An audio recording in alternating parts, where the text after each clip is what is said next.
விண்மீன் விதை. சென்னை மாநகரமே பெருமழையில் நனைந்து கொண்டிருந்தது. பஸ் ஸ்டாப்பில் நின்றிருந்த மக்கள் அனைவரும் மழையில் இருந்து தப்பிக்க ஒதுங்கி நின்றார்கள். அங்கே கையில் ஒரு பெரிய வரைபட சுருளோடு நனையாமல் இருக்க போராடி கொண்டிருந்தாள் அஞ்சலி. அப்போது ஒரு ராயல் என்ஃபீல்ட் புல்லட் சத்தம் டப் டப் டப் என மாசாக கேட்டது. வண்டியை நிறுத்திவிட்டு ஹெல்மெட்டை கழற்றினான் அர்ஜுன். லேசான தாடி, மழையில் நனைந்த கூந்தல், பக்கா சினிமா ஹீரோ லுக். அஞ்சலி தவிப்பதை பார்த்த அர்ஜுன் தன் வண்டியில் இருந்த பெரிய குடையை எடுத்து அவளிடம் நீட்டினான். இதை வச்சுக்கோங்க, சாட் நனைஞ்சா உங்க உழைப்பு வீணாயிடும் என்றான். அஞ்சலி ஆச்சரியமாக பார்த்தாள். அப்ப நீங்க என்றாள். நான் மழையில நனைகிறது எனக்கு பிடிக்கும் என்ற அர்ஜுன் புன்னகைக்க இருவரின் கண்களும் முதலாக சந்தித்தன.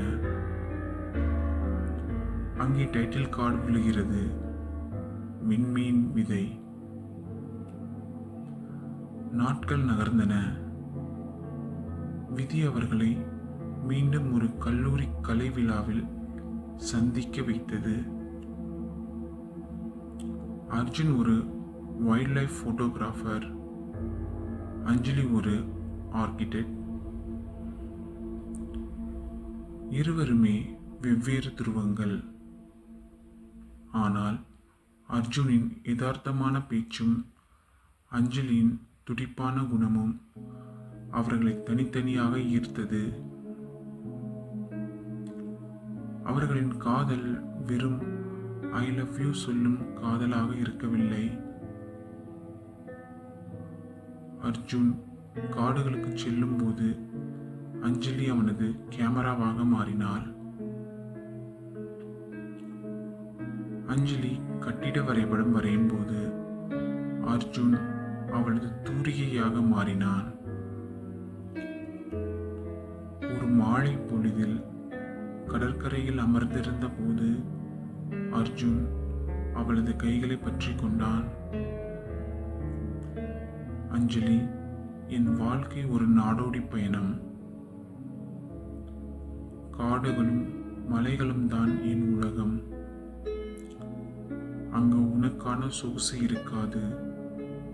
ஆனா என் மொத்த அன்பு உனக்கு மட்டும்தான் இருக்கும். என் கூட வருவியா என்று கேட்டான். அஞ்சலி அவனது நெற்றியில் மெதுவாக முத்தமிட்டு, உன் கூட இருந்தா எனக்கு காடே அரண்மனைதான் அர்ஜுன் என்றாள். அங்கே காமத்தை கடந்த ஒரு புனிதமான ஆன்மாவின் காதல் வெளிப்பட்டது. எல்லா சினிமா கதையும் போல இவர்களின் காதலுக்கும் ஒரு சோதனை வந்தது. அஞ்சலியின் வீட்டில் ஒரு பெரிய தொழிலதிபரை அவளுக்கு திருமணம் செய்ய ஏற்பாடு செய்தார்கள். அஞ்சலி எவ்வளவோ போராடியும் அவளது தந்தை சம்மதிக்கவில்லை. அவன் ஒரு போட்டோகிராஃபர், இன்னைக்கு இங்கே இருப்பான், நாளைக்கு காட்டில் இருப்பான்.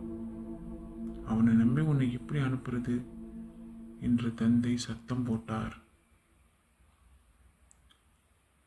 அஞ்சலி அர்ஜுனுக்கு ஃபோன் செய்து, நாம் இப்போதே ஓடி போய் விடலாம் அர்ஜுன் என்று அழுதாள்.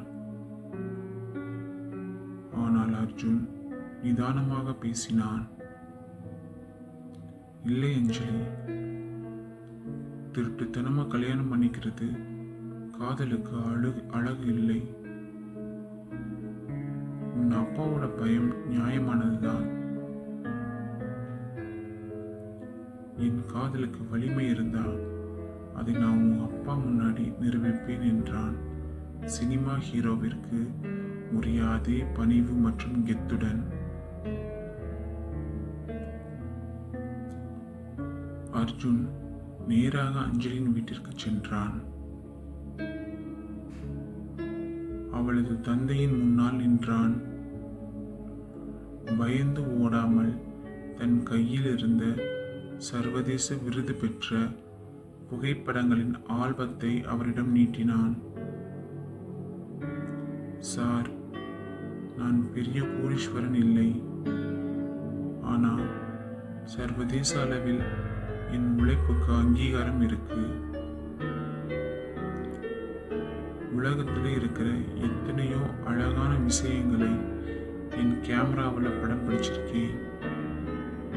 ஆனா என் வாழ்க்கையோட ஆகச்சிறந்த அழகு உங்க பொண்ணு தான்.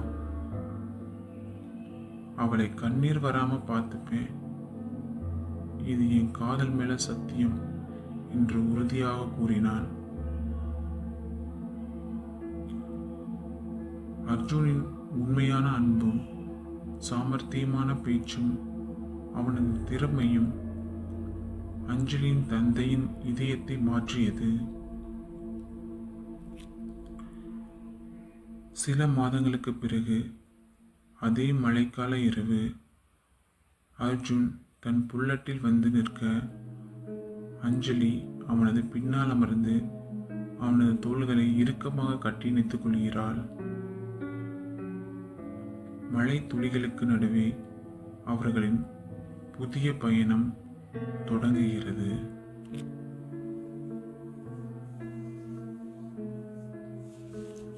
சுபம்.